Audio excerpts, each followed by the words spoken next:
नमस्कार, आप देख रहे हैं हमारी खास पेशकश। मैं हूं प्रीति सिंह। आज देश की 5 विभूतियों को उनके अतुलनीय योगदान के लिए भारत रत्न से सम्मानित किया गया है।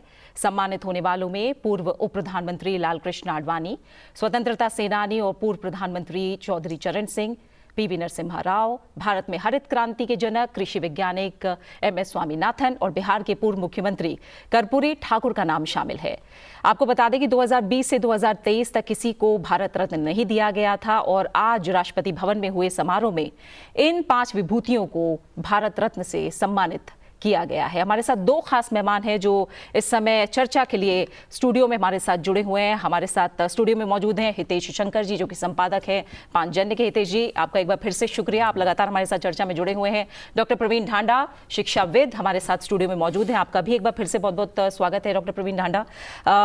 मैं हितेश जी आप ही से समझना चाहूंगी, हमने देखा वो पल जब एक साथ 5 विभूतियों को सम्मानित किया गया है भारत रत्न से। आप मानते हैं कि ये सम्मान इन विभूतियों का तो है ही, लेकिन आइडियल और प्रिंसिपल्स, ये उनका भी सम्मान है? आइडियल और प्रिंसिपल्स के साथ साथ मैं ये देखता हूँ कि ये सभी वो चेहरे हैं जो किसी न किसी समय देश में किसी बड़े विमर्श की, किसी बड़े आंदोलन की अगुवाई कर रहे थे। आज पूरे देश में एक आनंद की अगुवाई करते हुए 5 चेहरे एक साथ हमारे सामने दिखाई देते हैं।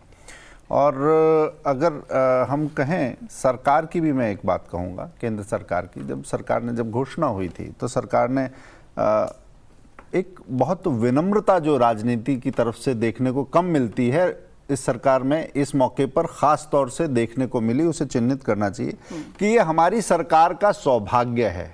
ये सौभाग्य वैसे किसी और सरकार का भी हो सकता था, मगर आप अपने पुरखों को, आप अपनी प्रेरणा को, आप इस भारत माता के सपूतों को पहचानने में अगर देरी करते हो तो ये कोताही राजनीति को भारी पड़ती है। आज आपको अलग अलग राजनीतिक खेमों में अगर देखेंगे तो अलग अलग धाराओं के लोग दिखाई देंगे, मगर वो अंततः माँ भारती का माथा उन्होंने ऊंचा किया है, भारत का गौरव बढ़ाया है, इस भारत की पीड़ा हटाई है। चाहे सांस्कृतिक संदर्भ में कहें, लालकृष्ण आडवाणी जी की बात करें, चाहे स्वामीनाथन जी की कृषकों की बात कहें, चाहे राजनीति में एक उसका जो परिष्कार होना चाहिए, लोकमत, मतलब जो राजनीति को अगर लगातार सुधरते जाना है तो पुरानी धाराएं, पुराने विमर्श तोड़ने पड़ेंगे जो उसको खराब करते हैं। कर्पूरी ठाकुर और चौधरी चरण सिंह ऐसे ही नाम हैं, जाति के विरुद्ध कमजोर के साथ, इस तरीके की जो राजनीति थी। तो मैं ये भी देखता हूँ कि राजनीति को सरकार कह रही है कि हमें ये सौभाग्य मिला है, मगर अगर ये सौभाग्य पहलों ने लिया होता तो उसका पुण्य भी मिलता उन्हें, उसका प्रसाद भी मिलता, पूरे समाज की शुभकामनाएं भी मिलती। तो मुझे लगता है देश के लिए आनंद का क्षण है, राजनीति के लिए सौभाग्य का क्षण तो है ही। बिल्कुल। डॉक्टर ढांडा, कितना अद्भुत और अनूठा अवसर आपके शब्दों में? ये बहुत ही अनूठा अवसर है, बहुत ही अद्भुत है। समाज के विभिन्न आंदोलनों को, जैसा कि ऋषि कह रहे थे कि इन विभूतियों ने अलग अलग समय में उनका नेतृत्व किया, और एक तरीके से ये सारी विभूतियाँ ही राजनीति में सुचिता के भी प्रतीक पुरुष हैं। तो इसलिए भी उनकी महत्ता आज के समय में और बढ़ जाती है कि ये सब भ्रष्टाचार विरोधी थे और इन्होंने अलग अलग समय पर अपने अपने तरीके से राष्ट्र निर्माण में और योगदान दिया। बिल्कुल। अलग अलग विभूतियों को लेकर अगर मैं बात करूं, हितेश जी, आप शुरुआत किससे करना चाहेंगे? देखिए, ये मुझे लगता है सबसे कठिन प्रश्न है और सबका नाम आप क्रम से ले सकते हैं, मगर मैं कहूँगा कि जननायक कर्पूरी ठाकुर या चौधरी चरण सिंह या स्वामीनाथन जी, इनकी दृष्टि सबसे पहले और सबसे बाद में, अगर ये 5 का नाम देखें तो जो सबसे पीछे है उसका नाम सबसे पहले लेने वाले लोग हैं। तो इनमें किसका नाम पहले लिया जाए, ये थोड़ा सा टेढ़ा प्रश्न है। सभी ने उस वर्ग की बात की जिसे दबाया गया, जिसे सुना नहीं गया, उस समाज की, उस वर्ग की, उस व्यक्ति की बात जो अगर उसकी सुनवाई हो जाए तो उसकी रीढ़ सीधी हो जाएगी, उसमें थोड़ा गर्व का संचार होगा, वो थोड़ा मजबूत होगा, उसकी बात करने वाले लोग हैं। तो मैं किसी एक का नाम पहले नहीं लूँगा। मैं मानता हूँ कि सबका एक साथ आना ये भारतीय राजनीति की अपने आप में एक बहुत बड़ी घटना है, परिघटना है, जिसकी व्याख्या आगे राजनीति शास्त्र के विद्वान भी करेंगे। क्योंकि राजनीति अगर संकीर्ण खांचों में सोचती है तो वो अपने महापुरुषों को भी वर्गों में बांट देती है, और महापुरुषों का बंटना किसी राष्ट्र का मुझे लगता है सबसे बड़ा दुर्भाग्य होता है, क्योंकि पुरखे और उनकी प्रेरणा किसी एक की बपौती नहीं हो सकते, वो समाज के साझा होते हैं। जैसे मैं बाबा साहब के बारे में कहता हूँ कि बाबा साहब को भी कुछ लोगों ने एक वर्ग का नेता बनाया। बाबा, चाचा, ये ताऊ, ये जो हैं, ये ऐसी उपाधियां हैं कि किसी एक वर्ग से बांटोगे तो उनकी विरासत से वंचित रह जाओगे। ये पट्टीदारी के झगड़ों में पुरखे नहीं बांटे जाते। बाकी मटेरियलिस्टिक चीज़ों की बात आप चाहे कुछ भी कहें, तो एक बड़ा क्षण है। राजनीति को छोड़कर और महापुरुषों को जोड़कर एक नया अध्याय आज भारत के लोकतांत्रिक इतिहास में लिखा गया है, और भारत रत्नों की पहचान, ये प्रक्रिया बीच में एक लंबे अंतराल के बाद हुई, तो मुझे लगता है कि ये पहचान की प्रक्रिया भी बताती है कि समय लगेगा मगर पूरी निष्ठा के साथ सही नामों का चयन होगा। उस पर मोहर भी आज लगी है। बिल्कुल। किसानों के मसीहा चौधरी चरण सिंह, डॉक्टर ढांडा, आज वो भारत रत्न से सम्मानित किए गए हैं। किस तरह का संदेश है ये? जी प्रीति जी, ये समाज के हाशिए के तबकों का सम्मान है, ये देश के कृषकों का, देहात का सम्मान है। क्योंकि चौधरी साहब की जो दृष्टि थी और जो उनकी बौद्धिक विरासत और उनकी राजनीति थी, वो इस बात को के लिए ही थी कि एक गूंगे देहात की एक बुलंद आवाज़ हो। तो चौधरी साहब ने अनेकों जो पुस्तकें लिखी, उनमें एक वैकल्पिक विकास का दृष्टिकोण हमारे सामने रखा। यह दृष्टिकोण नेहरू के दृष्टिकोण से भिन्न था, और यह दृष्टिकोण गांव और कृषक को केंद्र में रखकर उन्होंने बनाया, और इसी के आधार पर उन्होंने अपनी राजनीति की। तो एक तरीके से एक स्कॉलर पॉलिटिशियन जिसे कहें, वो कह सकते हैं चौधरी चरण सिंह को, और यही उनको विशिष्ट भी बनाता है। इसके अतिरिक्त वो एक कुशल प्रशासक भी थे। उत्तर प्रदेश में zamindari abolition act, zamindari abolition and land reforms act के वो मुख्य शिल्पकार थे, और उसके साथ ही उसको लागू करने में भी उनकी एक महत्वपूर्ण भूमिका थी। उन्होंने, उनके कदमों से अनेकों ऐसे खेतीहरों को ज़मीन मिली जो कि पहले अपनी ज़मीन के मालिक नहीं थे। इसके अतिरिक्त वो राजनीति में शुचिता के प्रतीक पुरुष तो थे ही, और इसके साथ साथ ही मैं एक बात और कहना चाहूँगा कि चौधरी साहब एक प्रखर राष्ट्रवादी भी थे। वो देश की विघटनकारी शक्तियों के हमेशा विरुद्ध बोले और खुलकर बोले, और इसके अलावा उन्होंने अपने जो प्रधानमंत्री का उद्बोधन था 15 अगस्त का, उसमें उन्होंने राष्ट्र की सुरक्षा के विषय में भी अपनी चिंता जाहिर की, और उन्होंने बताया कि अगर पाकिस्तान न्यूक्लियर बॉम्ब बनाने की कोशिश करेगा तो भारत भी इस कदम से पीछे नहीं हटेगा, और भारत के सारे निशस्त्रीकरण का जो प्रश्न है उस पर उन्हें पुनर्विचार करना पड़ेगा। तो ये सारी बातें कि एक किसान और देहात की दृष्टि से एक वैकल्पिक विकास का दृष्टिकोण, आडवाणी जी ने उनको भारत की राजनीति में एक सार्थक बहस के जन्मदाता के रूप में याद किया था।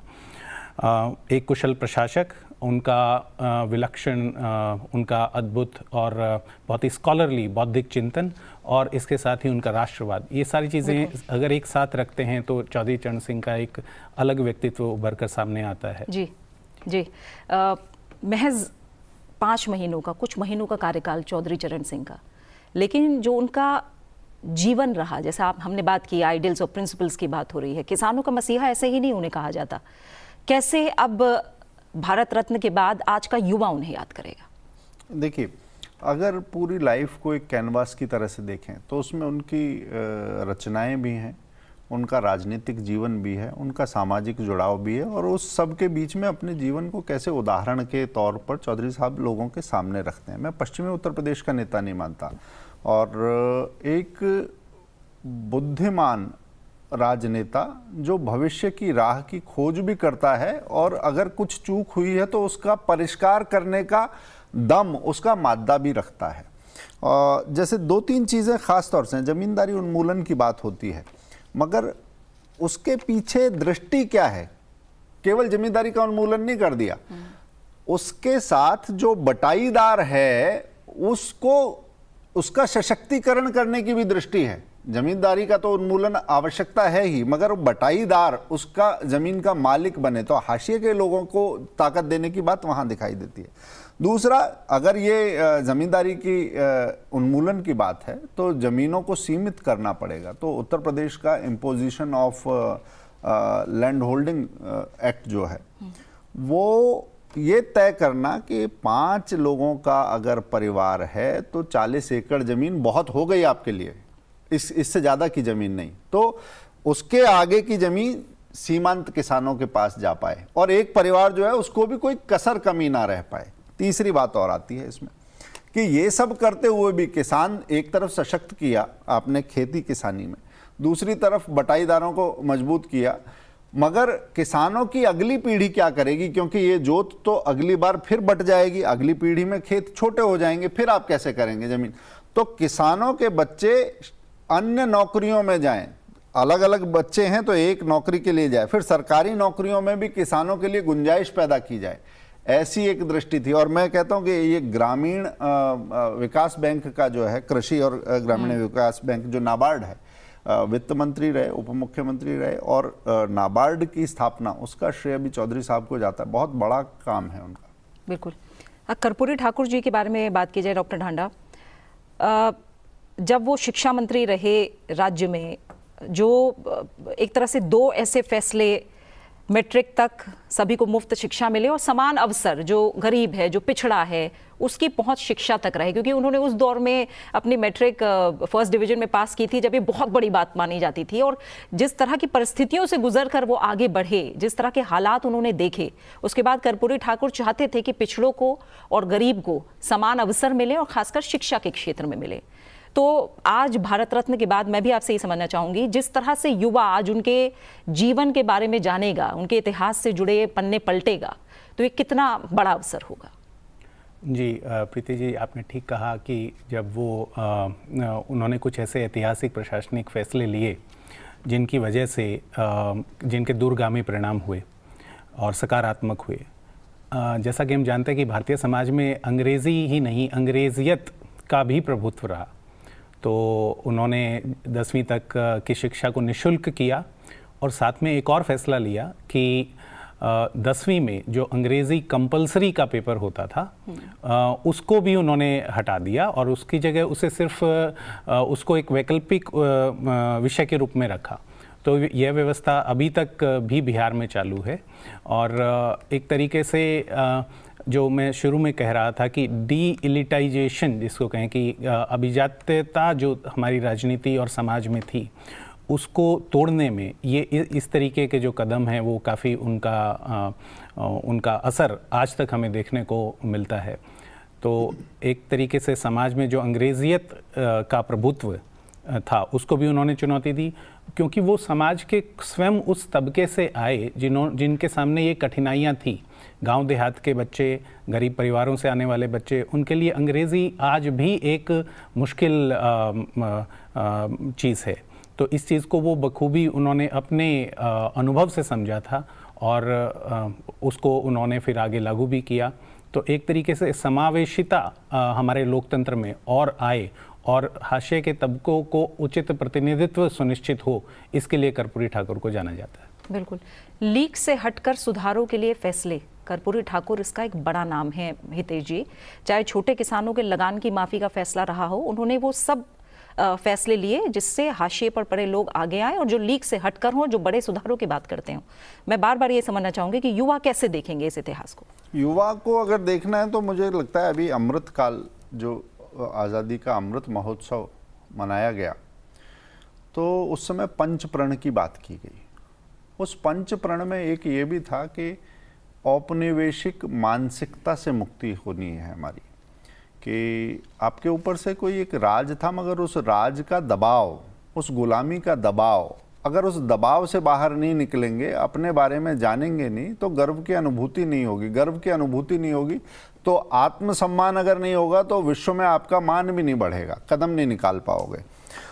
जननायक अगर कहते हैं कर्पूरी ठाकुर जी को, तो उसके पीछे ये भी है कि अंग्रेजी कोई वैकल्पिक नहीं किया उन्होंने। ये एक तरह से मुझे लगता है बड़ा विमर्श खड़ा करने की दिशा में पहला बड़ा कदम वो ये था कि अंग्रेजी भाषा के तौर पर माध्यम हो सकती है, अपने आप में ज्ञान नहीं है, और इसके आधार पर अगर गांव देहात राज्यों में प्रतिभा का आकलन अगर आप करोगे तो समाज की मुख्य धारा को हमेशा एक कुलीन तंत्र के खूंटे से बांधने का काम आप करते रहोगे। और वो कुलीन तंत्र कैसा था, मैं कुछ लोगों को खटक सकता है, मगर मैं एक केवल तुलना के लिए कहता हूँ कि इंदिरा गांधी जी की जो डिग्री थी, जो पढ़ाई लिखाई थी, वो अगर तुलना करेंगे तो कर्पूरी ठाकुर या चौधरी चरण सिंह जी के मुकाबले नहीं होगी राजनीति में अगर आप देखेंगे तो। मगर राजनीति में वो कुलीनता का वो प्रतिनिधित्व करती थी। उनका अब दोनों लोगों का और विशेषकर कर्पूरी ठाकुर का उनसे इंदिरा गांधी से व्यक्तिगत दुराव नहीं होगा, मगर उस परिवारवादी राजनीति से जो समाज की अन्य धाराओं को राजनीति में भी सहभाग नहीं करने देती, अंग्रेजी के बूते, अपनी कोटरी के बूते, एक क्षेत्र के बूते आगे बढ़ती है, वो अंततः भारत की प्रतिभा को रौंदने का काम करती है। इस परिवारवाद के विरुद्ध वो एक बड़ी लड़ाई थी। और आपातकाल में जो हमने देखा कि अभी हम पहले उस पर चर्चा कर रहे थे, इंदिरा गांधी जी ने बड़े प्रयास किए कि कर्पूरी ठाकुर किसी तरह से गिरफ्तार हों। कर्पूरी ठाकुर गिरफ्तार नहीं हुए, क्योंकि जो जनता का नायक होता है उसके लिए माँ के, बहन के आंचलों की कमी नहीं होती। कहाँ चला जाता है, खेत में, खलिहान में, कहीं चला जाएगा, सारे ही घर हैं, उसके लिए कोई एक पता नहीं है। तो राजनीति को ऐसे लोग अता पता नहीं होता, मगर उनको पूरे देश का पता होता है। परिवारवाद के विरुद्ध और समाज की अलग अलग धाराओं को मिलाकर मुख्य धारा बनाने का काम करने वाले ये ऐसे लोग हैं। बिल्कुल।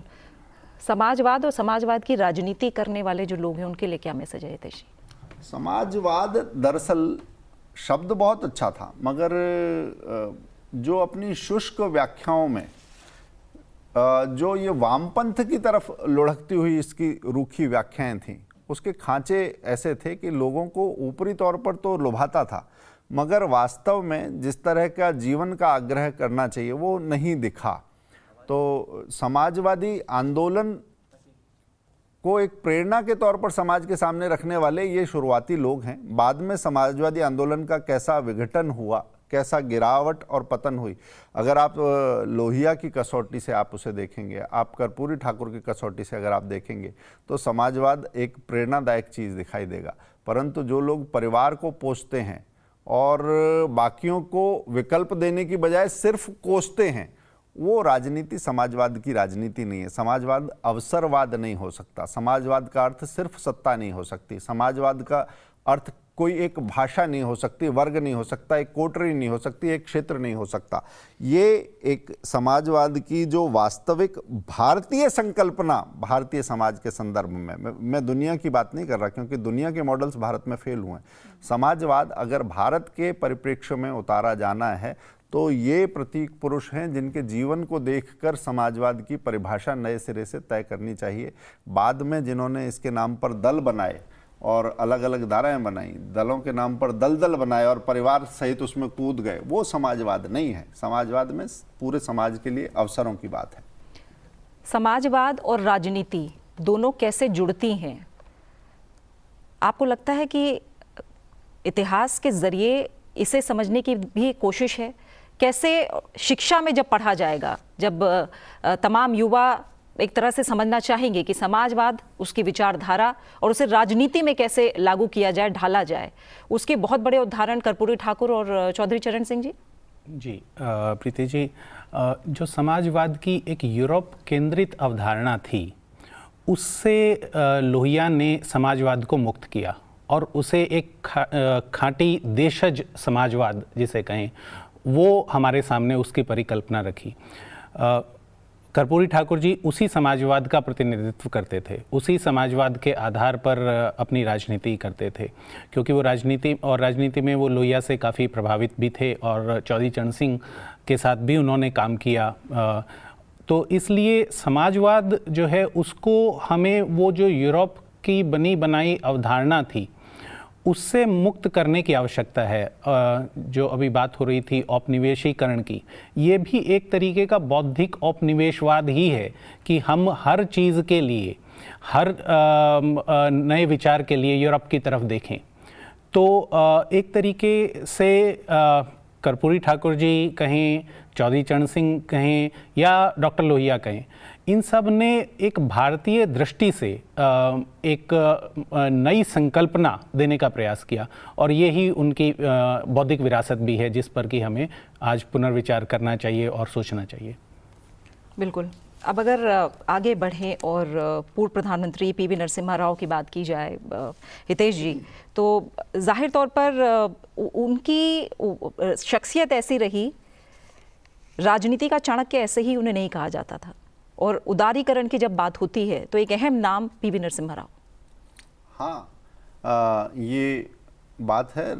राजनीतिक विश्लेषक, राजनीति के पंडित उन्हें इस तौर पर कहते रहे, मगर वो जिस पार्टी में थे वहाँ जब तक अपरिहार्य स्थितियाँ, यानी कि अब कोई चारा नहीं है, उससे पहले तक पीवी नरसिम्हा राव जी या राजनीति में पकड़ रखने वाले लोगों को आगे बढ़ने की कोई गुंजाइश नहीं थी। राजीव गांधी जी का जाना दुखद था, पूरे देश के लिए झटका था, और कांग्रेस ने बड़े अनमने ढंग से एक, शायद उस समय ऐसा रहा, ऐसी चर्चाएं भी हैं, लेखन में भी मिलता है कि लगा था कि पीछे से सत्ता तो कोई और ही चलाएगा, एक व्यक्ति का नाम आगे कर देते हैं। मगर वो जिस व्यक्ति का नाम आगे किया गया वो व्यक्ति थे पीवी नरसिम्हा राव, और निष्ठा उनकी किसी परिवार से ज़्यादा इस देश के प्रति थी।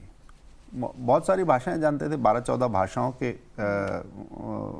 विद्वान थे, बोलते भी थे, और उसके अतिरिक्त अलग अलग दलों में एक समझ के साथ, समन्वय के साथ उनके संबंध थे, और अगर ऐसे संबंध नहीं होते तो एक कठिन समय में भारत के लिए बहुत ही संघर्ष की स्थिति, चुनौती की स्थिति उस समय पैदा हो जाती। एक थिन मार्जिन के साथ उन्होंने सरकार चलाई और एक उदाहरण सबके सामने रखा, और आप कहिए लाइसेंस राज का अंत हुआ। हम सब ने बचपन में वो समय देखा है, आज बच्चों को हैरानी होगी कि 4 तरह के साबुन होते थे, लक्स, हमाम, ओके, लाइफ बॉय, और 2 तरह की कारें होती थी, एम्बेसडर और फिएट। उस दौर से जब आपके पास विकल्प नहीं थे, इन सब चीज़ों के अलावा बाजार में कुछ नहीं था, उस तस्वीर को पूरा बदल देने का काम जो किया वो पीवी नरसिम्हा राव जी की सोच, और उनके साथ उन्होंने मनमोहन सिंह जी को आगे किया। पैट्रिक फ्रेंच की जो किताब है पोर्ट्रेट ऑफ इंडिया, उसमें उस बदलाव के दौर को बहुत अच्छे से इंगित किया गया है। और मैं कहूँगा कि राजनीति का छोटा मन कैसा होता है। नरसिम्हा राव जी ने देश को इतना एक बड़े फलक पर जाने का रास्ता उन्होंने खोला, मगर बाद में उनके अंत समय पर उस पार्टी के साथ ने अच्छा व्यवहार नहीं किया। मुख्यालय में अंदर उनके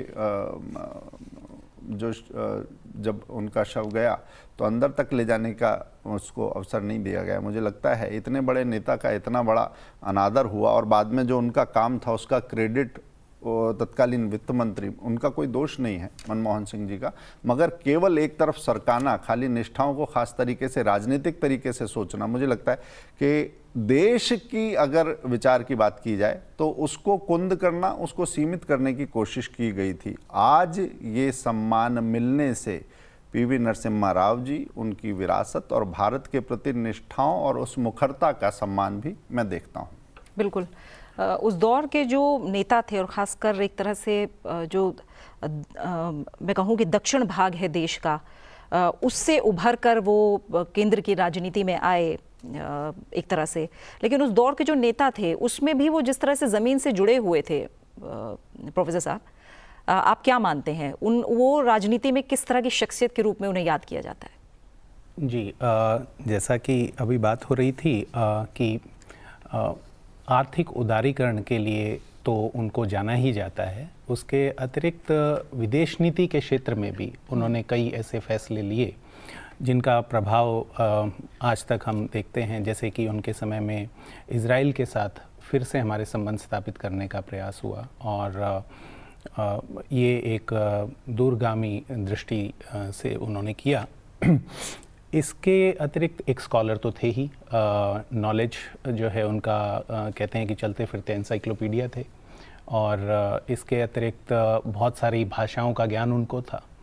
तो उस समय के जो सारे हम देखते हैं कि जो पॉलिटिशियन, उनमें एक ये विशिष्ट बात भी है कि वो तकरीबन सब लोग पढ़ने लिखने वाले भी हैं। तो चाहे वो नरसिम्हा राव हों, चौधरी चरण सिंह हों, या लाल कृष्ण आडवाणी हो, तो एक तरीके से स्कॉलर पॉलिटिशियन जो मैं पहले कह रहा था, वो सब लोग हैं। तो इसीलिए शायद उनका प्रभाव भी इतना गहरा रहा। बिल्कुल। कोई और ऐसी बात जो पीवी नरसिम्हा राव के बारे में आप साझा करना चाहें? तमाम ऐसे लोगों के साथ भी आप रहे हैं, मैं जैसे उनकी शख्सियत को समझना चाह रहे थे कि उस दौर में भी उन्हें काफ़ी ज़मीन से जुड़ा नेता माना जाता था। जैसे अभी डॉक्टर साहब ने भी कहा कि इतने पढ़े लिखे, इतने विद्वान होने के बावजूद जिस तरह से वो ज़मीन से जुड़े थे, वही मुझे लग रहा है कि एक अलग व्यक्तित्व था कि 3-4 भाषाओं में भी वो चुनाव प्रचार करते थे। 3-4 भाषाओं नहीं, मैंने कहा 10-12 भाषाओं की उनको अच्छी समझ थी। चुनाव प्रचार के लिए भी काफी भाषाओं का इस्तेमाल करते थे। मैं 2 चीजें यहाँ पर जोड़ना चाहूंगा। अभी भारत की जो उत्तर दक्षिण का जो विमर्श है, जब नरसिम्हा राव जी जैसे नेता उसके बीच में होते हैं, तो भारत विंध्य के उधर आप कैसे देखेंगे और विंध्याचल के इधर कैसे देखेंगे, ये दृष्टि का अंतर नहीं रहता। और यहाँ पर समाजवादी बिंदु भी मुझे लगता है महत्वपूर्ण हो जाता है। और वास्तविक समाजवादी विचारधारा का स्खलन जो हम देखते हैं कि वो एक वर्ग को पोषने के लिए जो अलग तरह की फांके पैदा करने वाली जो राजनीति है, उससे अलग वो उस विचार में भी आधारभूत तौर पर ये नहीं था। लोहिया जी का एक निबंध है, राम कृष्ण और शिव, यानी कि इस देश की आध्यात्मिकता इस देश को कैसे जोड़ती है। अगर अपर्णा है, गौरा का नाम अपर्णा है, वो शिव को वरने के लिए तपस्या करती है, तो अपर्णा का एक मंदिर आपको तमिलनाडु में देश के दूसरे सिरे पर मिलेगा, मगर वो शिव कहाँ है? वो सुदूर उत्तर में है, वो कैलाश पर है। तो उत्तर और दक्षिण का कोई भेद नहीं है। ऐसे ही कृष्ण है, वो मैतेई समुदाय उसको मणिपुर में अलग तरीके से चैतन्य की भक्ति में डूबकर पूज रहा है, और रणछोड़ के तौर पर वो गुजरात पहुंच जाते हैं। मथुरा से लेकर उत्तर में और पश्चिम में और पूर्वोत्तर तक कृष्ण इसे बांध रहे हैं, राम इसे बांध रहे हैं, शिव इसकी प्रेरणा है।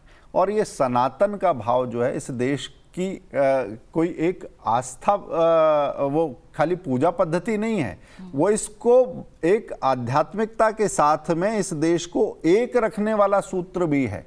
राजनीति की वो बात लोहिया जी ने पकड़ ली थी, और राजनीति जब इस बात से छिटकती है तो वो फेडरल स्ट्रक्चर की खाली बात करती है। पॉलिटिकल मैप पर खिंची हुई रेखाएं केवल इतनी बात कर सकती है, बात इससे कहीं ज़्यादा गहरी है।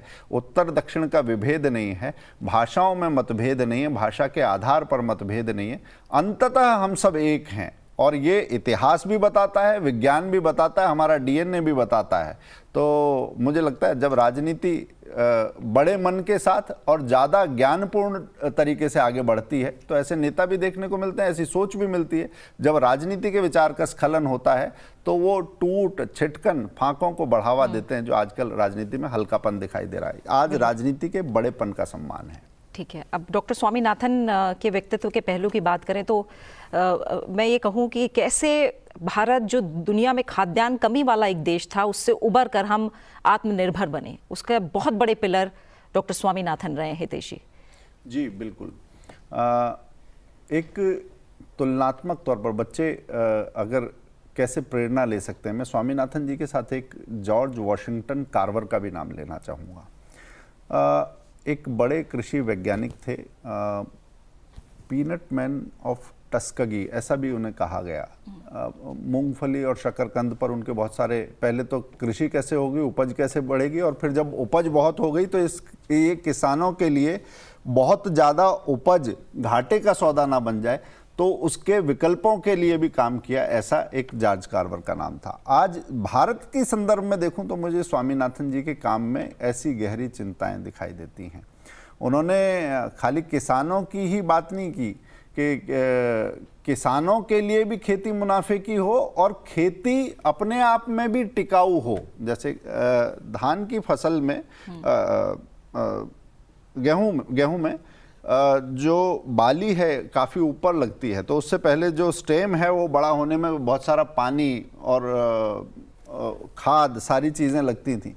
तो जो उसकी छोटी नस्लें विकसित करना कि कम पानी में भी ज़्यादा उपज और ठीक मुनाफा, जिससे समृद्धि आए, ये जो गेहूं की बालियां हैं इसके साथ समृद्धि भी आए, उस पर काम करना। फिर एक केरल में एक जगह है जहां समुद्र तल से भी नीचे वो क्षेत्र पड़ता है, वहां पर धान की कुछ किस्में हैं, उनका संरक्षण, उसको दुनिया के सामने लाना। समुद्र के नीचे जो पारिस्थितिकी तंत्र है उसकी विविधता का विश्लेषण करना। खाली एक बात नहीं है, ये पूरा तंत्र आपस में जुड़ा हुआ है। जो चिंताएं हैं वो साझी हैं, खाली एमएसपी की बात नहीं है, ये सारी सस्टेनेबिलिटी की बात है।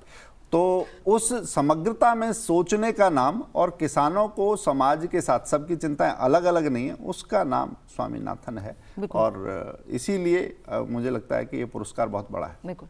डॉक्टर ढांडा, आज जब फूड सिक्योरिटी दुनिया भर में एक बहुत गंभीर विषय है, और जब हम डॉक्टर स्वामीनाथन की बात करते हैं तो हम जानते हैं कि उनके योगदान को पूरी दुनिया ने बहुत सराहा है।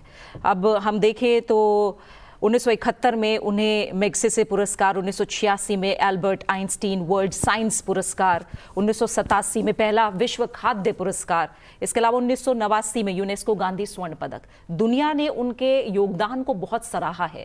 ऐसे में आज जिस तरह की चुनौतियां हमारे सामने खासकर खाद्य संकट को लेकर, कृषि को लेकर खड़ी हैं, ऐसे में डॉक्टर स्वामीनाथन पर एक बार फिर से जो उनके काम रहे, उनकी जो विचारधारा रही है, उनका जो योगदान रहा है, उसको याद करना कितना बड़ा अवसर है? जी प्रीति जी, बहुत बड़ा अवसर है। मुझे वो समय अगर कोई याद करे कि भारत की शुरुआती जो पंचवर्षीय योजनाएं थी उनमें खेती को नज़रअंदाज किया गया था, और उसके बाद जब और हमारी जो खाद्य सुरक्षा है वो यूनाइटेड स्टेट्स के एक PL 480 नाम से एक अनुबंध पर आधारित थी कि लंबे समय तक ये हमारे लिए एक तरीके से कोई शर्म की ही बात थी कि एक खेतीहरों का देश जिसे कहें, वो एक ऐसे देश से खाद्यान्न आयात करता था जिसमें कि बहुत थोड़े से लोग, 2-3% लोग ही खेती से जुड़े हुए थे। तो ये एक तरीके से जो गलत नीतियां थी आरंभ में, उनकी वजह से ऐसा हुआ खेती को लेकर जो गलत नीतियां थी। स्वामीनाथन जी और अन्य विशिष्ट लोगों के प्रयासों से भारत में हरित क्रांति हुई और भारत खाद्यान्न संकट से उभरा। इसके अतिरिक्त उनका जो खेती के संबंध में जो विचार है उसमें एक क्रांतिकारी पक्ष है। वो ये कहते हैं कि अभी तक पूरा जो हमारी पॉलिसी है वो उत्पादन सेंट्रिक रही है, उत्पादन केंद्रित रही है, जबकि उसे उत्पादक केंद्रित बनाने की आवश्यकता है। उत्पादक यानी कि किसान केंद्रित बनाने की आवश्यकता है। तो इसलिए भी वो एक तरीके से उस दृष्टि के परिवर्तन के लिए भी जाने जाते हैं कि जो कि उन्होंने एक पब्लिक पॉलिसी को, खासतौर से एग्रेरियन पॉलिसी को उन्होंने दी। बिल्कुल। लाल कृष्ण आडवाणी जी की अगर बात की जाए हितेश जी, तो ज़मीनी स्तर पर जिस तरह से उन्होंने काम किया और जिस तरह से देश के विकास में उनका योगदान है, इसे आप कैसे देखेंगे? मैंने इस विषय में पहले भी बात जब हुई थी कि लाल कृष्ण आडवाणी जी आज जिन सबको पुरस्कार, जिन विभूतियों को मिला है, उसमें से ऐसे हैं जिन्हें हम अपने सामने देख रहे हैं, जिनके जीवन को अपने सामने देख रहे हैं, और उनका भारी काम तो लिखने पढ़ने के लिए है ही, शेष को मरणोपरांत ये पुरस्कार दिया गया है। आडवाणी जी के साथ एक निकटता का अनुभव मुझे इसलिए भी होता है क्योंकि पांचजन्य ऑर्गेनाइज़र के साथ उनका जो संपादकीय जुड़ाव रहा वो विशिष्ट प्रकार का रहा। और अब तक भी अगर हम बात करते हैं तो उसी बौद्धिक तत्परता के साथ वहाँ से उत्तर मिलता है। स्पष्टता की कोई बात करें, और ये मैं केवल राजनीतिक विषयों की बात नहीं कर रहा, सामाजिक विषयों की बात कर रहा हूँ, क्योंकि जो उनकी पुस्तकें हैं वो पुस्तकें अपने आप में देखने वाली हैं। और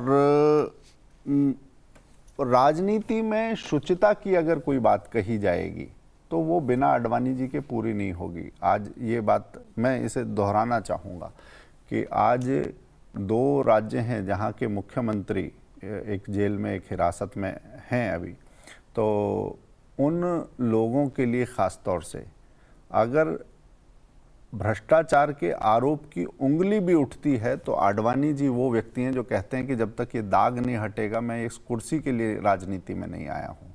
और आज ऐसे लोग हैं जो भ्रष्टाचार हटाने की बात करते थे, भ्रष्टाचार में आकंठ डूबने के आरोप उन पर हैं और वो कुर्सी छोड़ने को तैयार नहीं है। ऐसे लोगों के लिए ये पुरस्कार आज इस देश के युवाओं को एक राजनीतिक विमर्श खड़ा करने का मौका देता है कि राजनीति चलेगी तो वो राजनीति कैसी होगी। क्या वो आरोपों में लदी फंदी और भ्रष्टाचार की दलदल में लौटती हुई राजनीति होगी, या राजनीति की प्रेरणा देने वाले आडवाणी जी जैसे लोग हमारे सामने होंगे कि भ्रष्टाचार से मुक्त राजनीति कैसे हो सकती है। राष्ट्रीय सुरक्षा के लिए नए भारत का दृष्टिकोण जो उनकी पुस्तक है वो नए भारत का विमर्श तैयार करती है, जिसकी हम 2047 की जो हम बात कर रहे हैं उसका एक खाका आपको उस पुस्तक में दिखाई देती है। मैं और मेरा जीवन में वो अपनी संसदीय यात्रा की बात करते हैं, अपने अनुभवों की बात करते हैं। और 1990 से जो उनकी यात्रा थी उसने इस देश में एक आध्यात्मिक चेतना का संचार भी किया, सांस्कृतिक गौरव के प्रति सब हम एक हैं इस भाव का भी संचार किया। मैं इसे राजनीतिक दृष्टि से नहीं देखता। राम मंदिर आंदोलन अगर केवल राजनीतिक होता तो दाऊद दयाल खन्ना या गुलजारी लाल नंदा जो कांग्रेस से जुड़े हुए थे वो उससे नहीं जुड़ते। तो जो वो गुजरात से शुरू होकर और अयोध्या तक, सोमनाथ से शुरू होकर अयोध्या तक जो यात्रा थी उसने पूरे भारत में एक उत्साह के साथ लोगों को एक ऐसा ऐतिहासिक काम, जिस अन्याय का परिमार्जन किया जाना, जिस भूल को सुधारा जाना आवश्यक था, जो न्याय संगत थी, जिसे बाद में अंततः कोर्ट ने भी माना, उसकी अगुवाई करने वाले के तौर पर भी देखता हूँ। और परिवारवाद के खिलाफ लड़ाई में तो मैं ऐसा याद करता हूँ कि शायद 1989 की बात है, जयंत आडवाणी, उनके खुद बेटे ने गांधीनगर से चुनाव लड़ने की इच्छा जताई थी। आडवाणी जी ने मना किया कि नहीं, ये परिवार के आधार पर सीटों का निर्धारण नहीं होगा, उपनाम आपके नाम के आगे क्या लगा हुआ है, गांधी परिवार ऐसा करता होगा मगर गांधीनगर सीट पर ऐसा नहीं होगा। ये आडवाणी जी की विरासत है, ये उनका काम है जो देखने वाली चीज़ है। डॉक्टर नांडा, सबसे हाल के समय के सबसे सम्मानित राजनेताओं में से सबसे ऊपर जिन नामों को गिना जाता है उनमें लाल कृष्ण आडवाणी का भी नाम है। आपके विचारों में भारतीय राजनीति और आडवाणी जी की शख्सियत? जी, जैसा कि अभी बात हो रही थी शुचिता और सादगी के प्रतीक पुरुष के रूप में इन तमाम नेताओं को हमें देखना चाहिए। इसके अतिरिक्त एक कुशल और दृढ़ कर्मठ जिसको प्रशासक के रूप में भी उनकी छवि है।